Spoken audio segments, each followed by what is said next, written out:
Hello everyone, welcome back to UGC NET Exam Prep.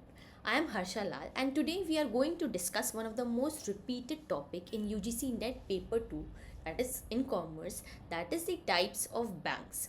And under that we are going to cover the commercial bank. Now ये topic बहुत important है because her exam में यहाँ से question arise होता है so and तक बने रहिएगा and you can even download the free PDF that will be shared in the Telegram group right after the class is over. So, without wasting any time, let us just begin. Now, financial institutions. ये क्या है? It is like a blood circulation system of our economy. Commercial banks ensure करते हैं that money flows from savers to the businesses that need it to growth. Savers से business men के पास जाए ताकि growth हो, businesses का growth हो because they need that money.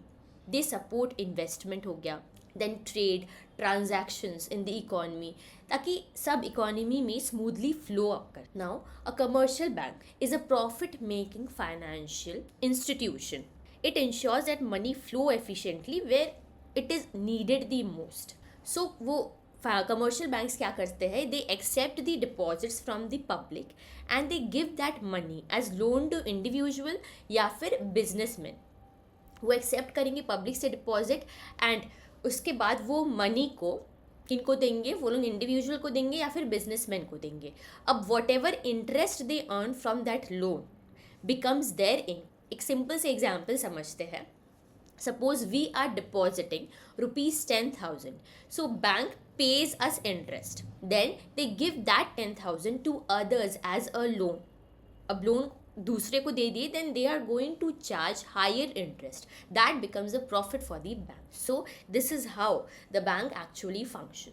Now let us understand the core functions, core services of commercial bank. पहला है कि it accepts deposits, provide loans and advancements, then it offers certificate of deposits. They offer investment options, short term investment option, long term investment options. They connect the savers who have surplus fund, जिनके पास ज़्यादा fund है, with the borrowers who need that amount of capital. And they even provide online banking services.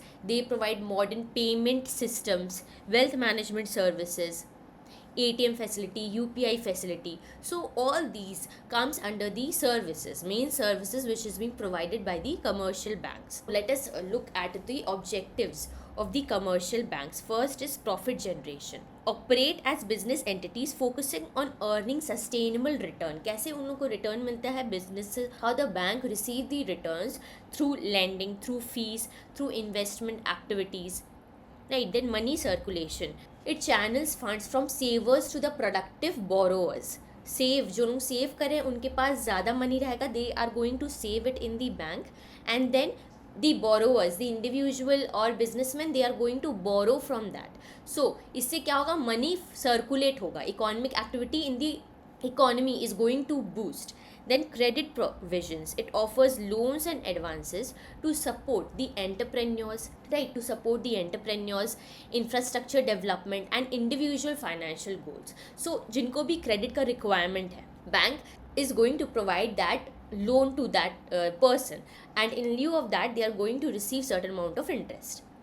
फिर क्या है? Payment facilitation. It enables seamless domestic and international transactions जैसे modern payment options, NEFT, RTGS. So all these facilities are being provided by the banks.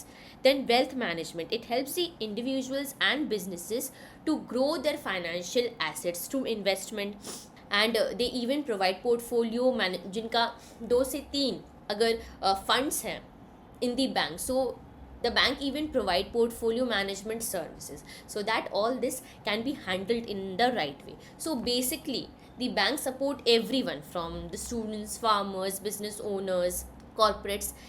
They help all. Now let us look at the features of commercial bank. पहला feature क्या है? Profit oriented operation. Commercial banks are not the serviceable banks. They want profit in lieu of the service which they are providing. So they function as business organization aiming to generate revenue through banking services and investment. They deposit mobilization, they accept from the depositors and they invest them in जहाँ भी profits रहेगा profitable venues में वो लोग invest करेंगे. Then financial intermediary, they bridge the gap between the surplus, जहाँ surplus funds है, and those that require the capital, जिनको कैपिटल रिक्वायर्ड है. सो ये एक गैप ब्रिज करते हैं जहाँ सरप्लस अमाउंट ऑफ मनी है to the people who actually need them. Then regulatory compliance, they operate under oversight of the Reserve Bank of India. All the functioning of the commercial bank is being regulated by the RBI. Now let us look at the important part. This is very important from our exam point of purpose, because many of the MCQs, many of the previous year questions have arise from this part. So let us look into it one by one. First is public sector bank. तो सबसे पहला क्या है यहाँ, public sector bank. It is owned and manage primarily by the government. किन से own और manage हो रहा है, गवर्नमेंट से. सो यहाँ these bank focus on both profit and public welfare. So यहाँ प्रॉफिट मोटिव कम होता है पब्लिक सेक्टर बैंक में, ये गवर्नमेंट पूरा ओन करेंगे. सो यहाँ पर ही बेसिकली ये है कि सर्विस प्रोवाइड करना है पब्लिक को. They have extensive branch networks reaching even the remote areas. Rural areas तक में गवर्नमेंट बैंक्स और पब्लिक सेक्टर बैंक्स ऑपरेट करते हैं, जैसे कि State Bank of India, Punjab National Bank, PNB is the private sector bank. So majority ownership lies with the private firms और the individual. ये this is किस किस के लिए नोन है, these are known for the innovative services and customer centric approach. जो भी सुविधा जो पब्लिक को चाहिए, private sector is going to provide that. कैसे, innovative services, modern ways of payment, modern uses of banking, इन सब तरीक़ों से private sector banks provide help to the public. They use advance technology, advance machines. Example HDFC bank, ICICI bank. Then we have the foreign banks. Foreign banks, these are based outside India but they operate in the local branches. Like these are headquartered in other countries but operate branches in India. Primarily they serve the multinational corporation और जो भी high net worth individuals हैं उन लोगों को basically ये favour करता है, उन लोगों को सर्विसेज प्रोवाइड करता है, जैसे कि city bank, standard chartered. Then we have the regional rural banks. This main aim इनका क्या है, to support the rural banking services. It is jointly owned by the central government, the state government and the sponsor banks to provide banking services. कहाँ, rural areas में और semi urban areas में. पूरा urban areas में नहीं, ये semi urban areas में रहते हैं. और किनके द्वारा ये कन्वर्न होते हैं, the central government, the state government and the sponsor banks. Example क्या है इनका, अरुणाचल प्रदेश रूरल बैंक, कर्नाटका विकास ग्रामीण बैंक. MCQ यहाँ से बहुत ज़्यादा आता है, प्रीवियस ईयर क्वेश्चंस में हम लोग देखेंगे. So these are very important from our exam point of purpose, right. अब ये जो प्राइमरी फंक्शन है, सेकेंडरी फंक्शन है, बार बार यहाँ से क्वेश्चन अराइज होता है हमारे एग्जाम में. सो अच्छे से समझते हैं हम लोग ये. फर्स्ट प्राइमरी फंक्शन या फिर कोर बैंकिंग सर्विसेज में क्या आता है, excepting the deposits. So commercial bank का मेन काम है to accept the deposits. So commercial bank allows customers to keep their money in different types of deposit account, जैसे कि सेविंग हो गया, करंट, फिक्स डिपॉजिट्स अकाउंट, है ना. सो अलग अलग टाइप का डिपॉजिट्स अकाउंट रहता है. फर्स्ट है savings deposit. This account motivate people to save, ज़्यादा से ज़्यादा वो लोग सेव कर सके. सो जितना भी अमाउंट कोई भी पर्सन सेव कर रहा है बिजनेस में, उसके बदले क्या हुआ, interest is going to be provided and money can be withdrawn. जब भी मन है कोई भी इंडिविजुअल का अपना पैसा निकालने, अगर उनको पैसा निकालना है बैंक से, then they can withdraw from the bank. Then we have the current deposit. This is mostly used by traders and business firms for regular transactions. Day in and day out transaction जिनको चाहिए, वो लोग current deposit account अपना open करेंगे bank में. These accounts generally do not earn any sort of interest, क्योंकि वहाँ fix कोई टाइम पीरियड तक मनी बैंक में है नहीं. सो ये अकाउंट्स अर्न नहीं करते किसी भी टाइप का इंटरेस्ट को. जैसे कि सेविंग डिपॉजिट्स में अगर मान लीजिए 2 साल या 3 साल के लिए हम अपना सेव कर रहे हैं, लोग बहुत बहुत साल के लिए सेव करते हैं, तो उस पर इंटरेस्ट बैंक प्रोवाइड करेंगे. बट करंट डिपॉजिट में कोई बिजनेसमैन, बेसिकली बिजनेसमैन लोग जिनको ऑपरेशंस करना है, रेगुलर उन लोगों को ऑपरेशंस करना है, तो उनको मनी रखना पड़ता है बैंक में. सो इस पर बैंक कोई भी इंटरेस्ट प्रोवाइड नहीं. Right now next is the term deposits. Term deposit क्या है, money is kept for a fix duration.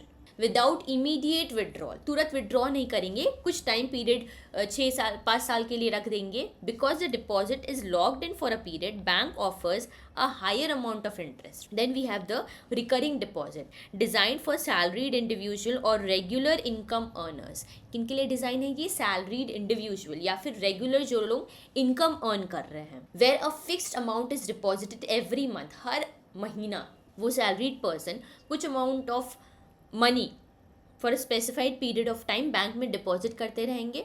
And ये क्या, उनका एक सिस्टमैटिक सॉर्ट ऑफ सेविंग्स हो जाएगा, उनका मनी वेस्ट नहीं हो रहा है. That is being kept by the bank in a proper state. Now let us look at the next is providing loan. ये next function है. ये जो भी हमने cover किया है ये accepting deposit का parts है. Main types of deposits, these were the main types of deposits. Saving हो गया, current deposit हुआ, term deposit, recurring deposit. अब next primary function है providing loans. Banks किसी भी development या फिर बिजनेसमैन को लोन प्रोवाइड करता है. Bank lend surplus fund to individual and businesses for various sort of purpose, और इसके बदले में वो अर्न करते हैं इंटरेस्ट ताकि बैंकिंग ऑपरेशन स्मूथली फ्लो कर सके. Then credit creation, bank create additional purchasing power in the economy. तो वो कैसे करते हैं? Bank create additional purchasing power by extending loan to the credit accounts. वो लोग लोन देंगे, bank are going to provide loans to the public or to the businessmen. Then they are going to get an interest, effectively increasing the money supply in the economy. So ये for example loan amount increases money in circulation. अब loan, अगर bank is going to give loan into the economy, इससे क्या है, ज़्यादा से ज़्यादा लोगों के पास लोन अमाउंट आ जाएगा. They are going to do whatever task for which they have taken the money, या फिर businessman for growing that business. So ultimately क्या हो रहा है, यहाँ इकोनॉमी बूस्ट कर रहा है बिकॉज ज़्यादा से ज़्यादा उन लोगों के पास मनी पावर है. सो credit creation is the core banking services, very important. Now let us look at the secondary functions. These are even important. Discounting bills of exchange. इसका मतलब क्या है? Banks purchase trade bills at a discount, providing immediate cash flow to sellers while earning the difference at maturity. Suppose कीजिए कि रिया is selling goods to Arjun, so worth rupees 1 lakh. मान लेते हैं रिया cell कर रही है अर्जुन को 1 लाख का गुड्स. अर्जुन के पास अभी पैसा नहीं है, सो उसने क्या किया, एक बिल ऑफ एक्सचेंज रिया को दे दिया. That is being payable after 3 months. 3 months के बाद वो मैच्योर होगा. अब रिया क्या करेगी? Riya needs money today, so she is going to go to the bank. अब बैंक वाले क्या बोल रहे हैं? I am going to pay you ₹97,000. ठीक है, हम इतना आज पे कर दे रहे, और वो जो 3,000 है दैट वो हम काट के रख ले रहे एज अ डिस्काउंट. अब वो जो 3,000 है वो क्या हो गया? वो इनकम हो गया बैंक के लिए एज अ डिस्काउंट, राइट. और रिया को तुरंत कैश मिल गया 97,000 का. और फिर क्या करेंगे? Bank is going to get that 1 lakh की जो 1 लाख रुपीज़ है, ये वाला अमाउंट अर्जुन से 3 month के बाद लेंगे. So this is the basic discounting bills of exchange. ठीक है, आई होप दिस समझ में आ गया होगा ये एग्जाम्पल के थ्रू. अब नेक्स्ट क्या है सेकेंडरी फंक्शन में? Overdraft facility. This allows customers to withdraw more than their account balance. जितना अकाउंट में बैलेंस है उससे ज़्यादा विड्रॉ कर सकते हैं कोई भी इंडिविजुअल जितना अकाउंट में बैलेंस है उससे ज़्यादा विड्रॉ कर सकते हैं. ये यूज़फुल किन के लिए है? बिजनेसमैन के लिए, क्योंकि उनको रुकना नहीं पड़ रहा. कोई भी अगर उनका कोई भी अमाउंट फंसा हुआ है या फिर उनको परचेज करना है कोई भी सामान, रॉ मटेरियल सपोज, तो वो लोग क्या, अगर उनके पास पैसा नहीं है वो लोग जाकर के बैंक से अपना विड्रॉ कर लेंगे, एंड जब भी उनका पेमेंट आ जाएगा then they are going to pay that. So overdraft facility is very good for the businessman. Next क्या है? Security transaction. This facilitate buying and selling of stock हो गया, बॉन्ड्स एंड अदर सिक्योरिटी. ये help करता है customers को to build the investment portfolio. अलग अलग टाइप का सिक्योरिटीज एक इंडिविजुअल होल्ड कर सकता है. बॉन्ड हो गया, स्टॉक हो गया, and other sort of securities. Next is safe deposit lockers. It provides secure storage facilities for valuables. हम लोग लॉकर फैसिलिटी अपना बैंक में ओपन कर सकते हैं जहाँ हम लोग अपना वैल्यूएबल रख सकते हैं, important documents, precious items. Then we have payment instruments. So this issue various payment methods, जैसे कि चेक प्रोवाइड करता है bank, then demand drafts and promissory notes for convenient financial transactions. अब प्रोमिसरी नोट क्या है, that let us look at the next slide, then you will understand. Now ये एक promissory note का एग्जाम्पल है। आई Rahul promise to पे Neha ₹50,000 on 1st of December। ये एक प्रॉमिस है that I am going to pay this much amount of money on 1st of December। तो ये भी बैंक प्रोवाइड करता है। सो राहुल के पास अभी पैसा नहीं है, but he is promising, bank actually उनका सपोर्ट कर रहा है, he is promising that I am going to pay you this much amount on that period of time, और साइन करके वो दे दिया। तो फिर बाद में नेहा क्या करेगी, नेहा जा करके इनकैश करवा लेगी अपना प्रॉमिसरी नोट को, and she is going to receive that money. So this is possible because of what? Because of the banks only. Let us look at the role of commercial bank in the India's economy. So Reserve Bank of India क्या करते हैं, वो control करते हैं the flow of money in the economy, और commercial banks play a very important role in helping RBI ताकि वो execute कर सके मॉनेटरी पॉलिसी को। तरीका कैसे है ताकि इम्प्लीमेंटेशन हो सके monetary policy? First is lending rates. So RBI क्या करेंगे, RBI is going to change the repo rate, right, they are going to change the repo rate and bank rate, ताकि वो कंट्रोल कर सके इन्फ्लेशन को and to lead to economic growth. So RBI क्या करेंगे, when RBI increases the repo rate को increase करेंगे तो बोरोइंग ऑटोमेटिकली कॉस्टली हो जाएगा for the commercial banks. So bank increases there loan interest rate, वो लोग भी अपना लोन का इंटरेस्ट रेट को इंक्रीज कर देंगे। और when RBI reduces the repo rate, जब ये लोग RBI is going to reduce the repo rate, so commercial bank is going to even lower their rates, इससे क्या हो जाएगा, लोन अमाउंट चीपर हो जाएगा। सो इसका रिजल्ट क्या है, RBI controls how much money people and businesses can borrow and how much money they can hold that they can spend in the economy. So सब कंट्रोल RBI के under में है।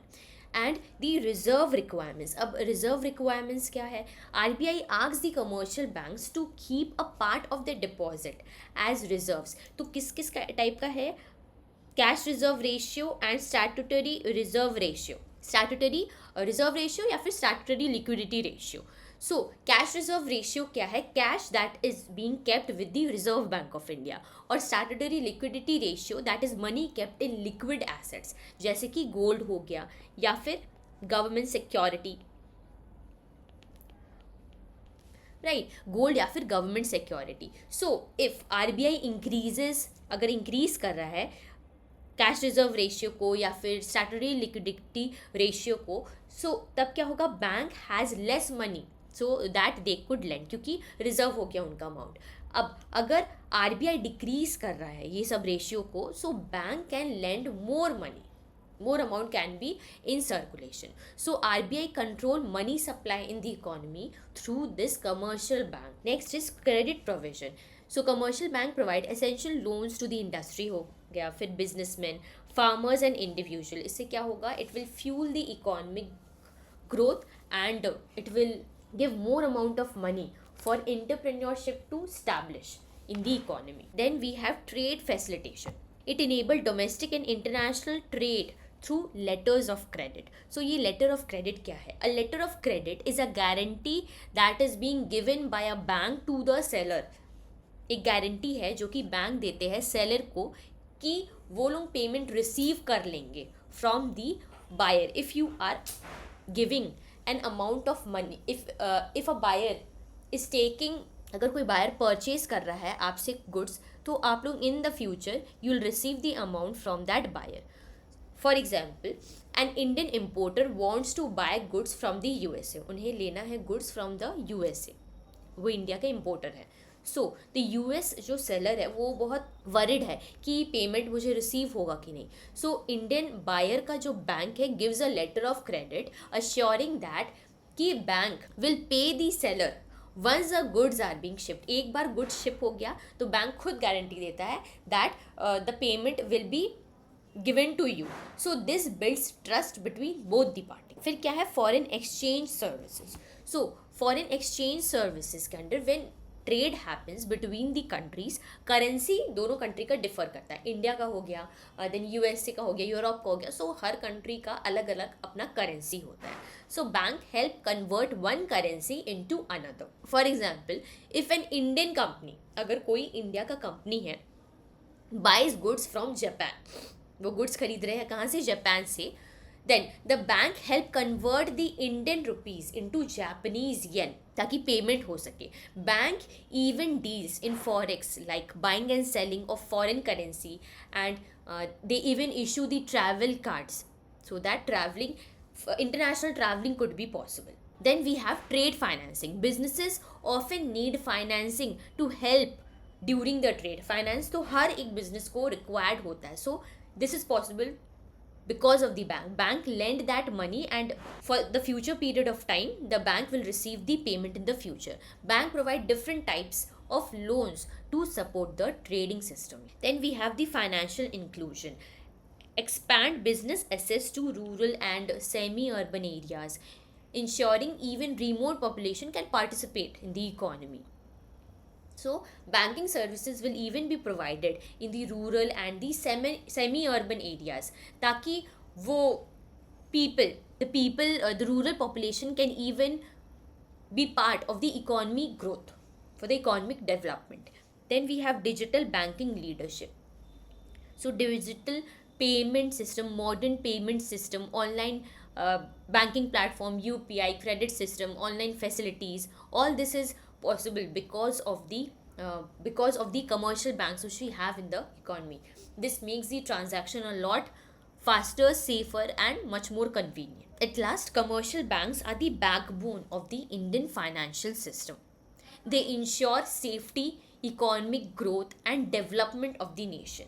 They mobilize savings and channel them towards productive investment options. Productive investment opportunities that might be long term investment opportunities, short term investment opportunities. So क्या करता है basically, ये savings को channelise करता है ताकि इन्वेस्टमेंट प्रोडक्टिव मैनर में हो सके. अल्टीमेटली इससे क्या होगा, नेशन का इंफ्रास्ट्रक्चर डेवलप होगा. So with continued government support, strong regulation, strong rules and regulation, monetary policy which we have looked, and expanding digital infrastructure, commercial banks is going to remain essential in the Indian economy. That will help to prosper and for the progress of the economy. So ये आज का हमारा पूरा theory part था. In the next class we are going to cover the previous questions related with this topic only. So stay tuned, and I hope you like the lecture. Keep studying and take care, and bye bye.